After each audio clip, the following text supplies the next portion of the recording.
What's going on, everybody? Gregory here, and welcome to another edition of Axe Creation. And today we're going to go over Tool's Intolerance. So let's jump right into it. Down in the description below, you can find a link to a PDF and guitar profiles of the tabs, and we are in a drop D tuning. So as you can hear, the song opens up with an odd time riff.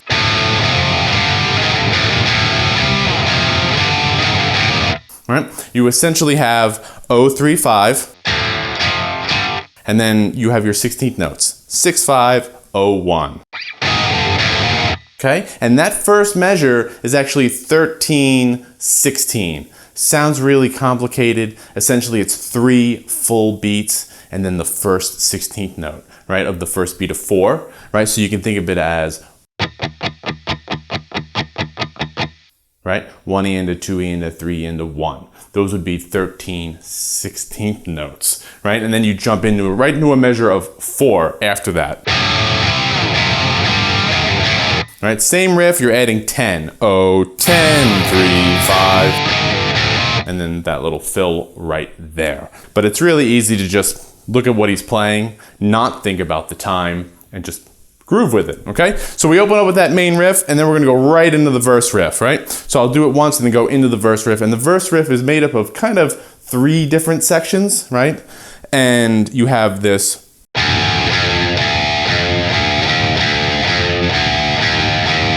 That's the first section, right? The A section, if you want to think about it like that. And it's 0-3-0-3-0-1. And then it's going to be 0-3-0-1-1, play a 3rd fret on the 5th string. Like that. So the whole thing.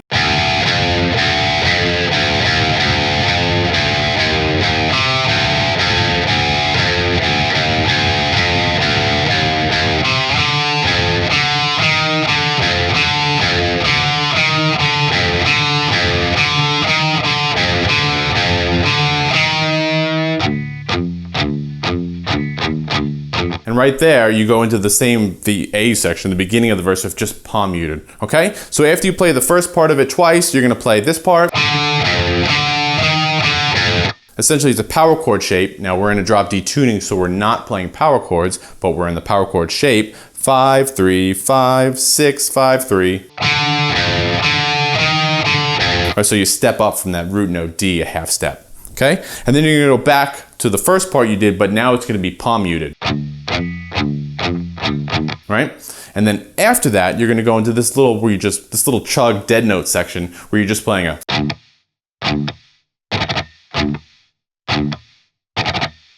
Okay? So the whole verse.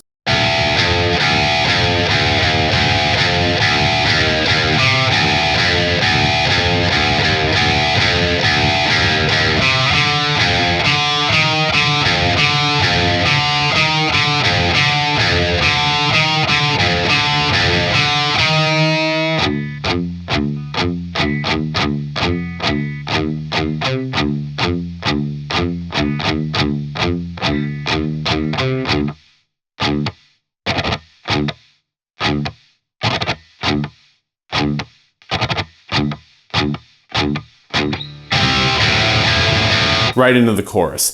And there are multiple guitar tracks going on in this song, so I'm going to take some liberties here. If you don't like them, take your own, all right? So the chorus is essentially this. We're going to play 10 and then a couple of opens. Right? 1, 2, 3, 4, 5. And then you're going to do the same thing, but that last open hit is going to be replaced with a 1, 3.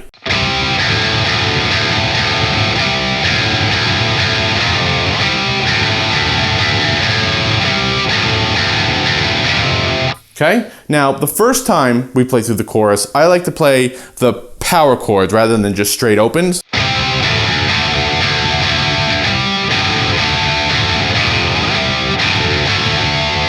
Like that, and give it a slight bend. Just what I like to do, it kind of separates the octaves a little bit and gives the part a little more life and makes it a little more interesting.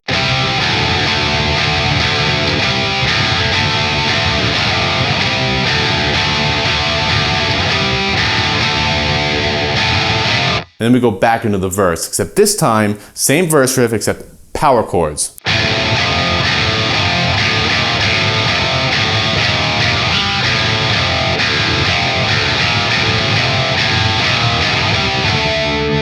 Except now you're gonna jump on 10 rather than 3rd fret here, 10th fret here. And just let that 12th fret ring out.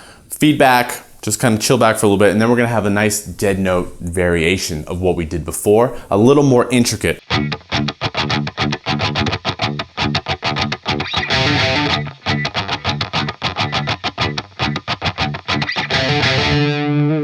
I like to play that, all right? Okay, I'll play that again. That's the end of it. So think of it as 16th notes right there. And that's gonna be mimicked on the repeat of it with that. So you replace with every other time.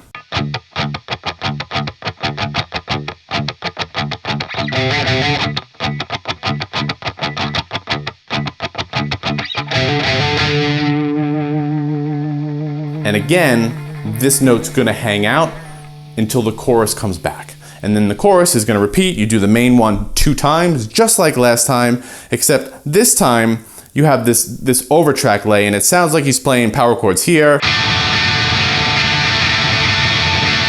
You can also play it in 12th position. So you have something like this.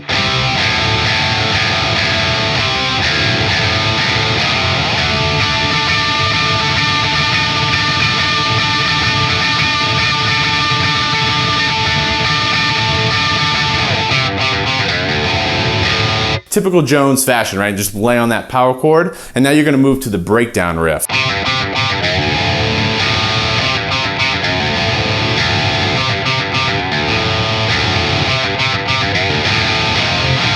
Right back into the chorus, okay? So the hammer on the breakdown riff, you have those hammer-ons from nowhere. Like that, where I'm hammering down on the 5th fret of the low string. Right? I'm not attacking that. You can attack it, but I'm not. And then here, the Jambi technique makes an appearance. Rather than coming out of it and going 3-0-0, where I see it tabbed out like that a lot.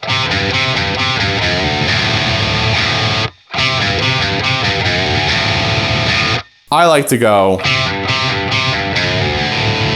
rather than hitting that open power chord, the open D5, I like to do that Jambi technique where you 3, pull off, flick the A string open, and then hit the open.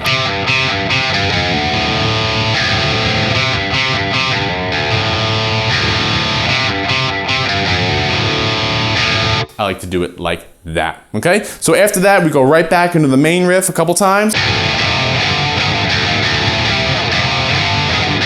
And then we're gonna play that in 10th position. Same rhythm, but just different notes. So it's basically O, right? Same riff. So it's O, 10, 12, then your 16th notes are 13, 12, O, 10. Right, so you have, and then it's O, 12, 10, 12.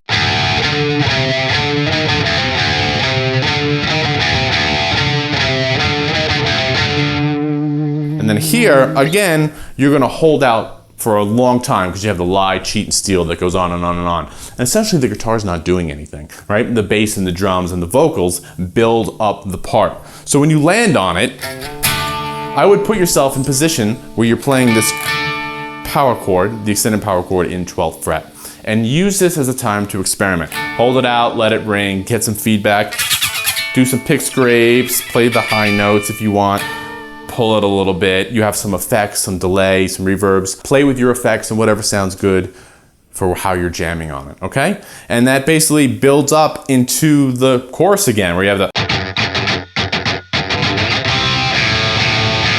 Okay, and again, you're gonna do something different on the chorus every time. So you do the main chorus riff twice, and then this time you're gonna add the unison bend to it that Jones likes to do, right? First one is the unison bend on the root note of D, 3rd fret on the B string, 5th fret on the G string. That's the first one. Second one, I like to do that. It's kind of ugly on the album, but that sounds nice. Where you kind of grab the F or the 6th fret with your pinky. And and hold out that bend. You can kind of release it if you want, but, you know, if you don't want to get too country on it. And then the third time, and then the fourth time is, and then you go into the breakdown again, except this time it's twice as long, extended. You do it an octave higher. And I like to play it like that, where I play that power chord.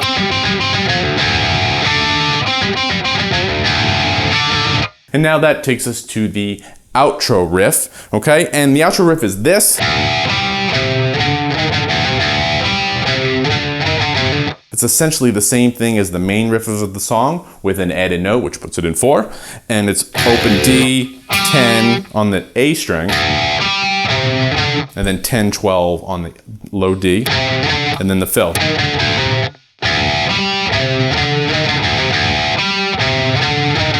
So he's gonna play this riff a total of 8 times, but the first half of it he's using pinch harmonics, and you wanna kind of place yourself right in the middle of the 2 pickups. Because as you know, you get different pinch harmonics. And I find that that 10th fret is further back to get the pinch that sounds really good, whereas the low string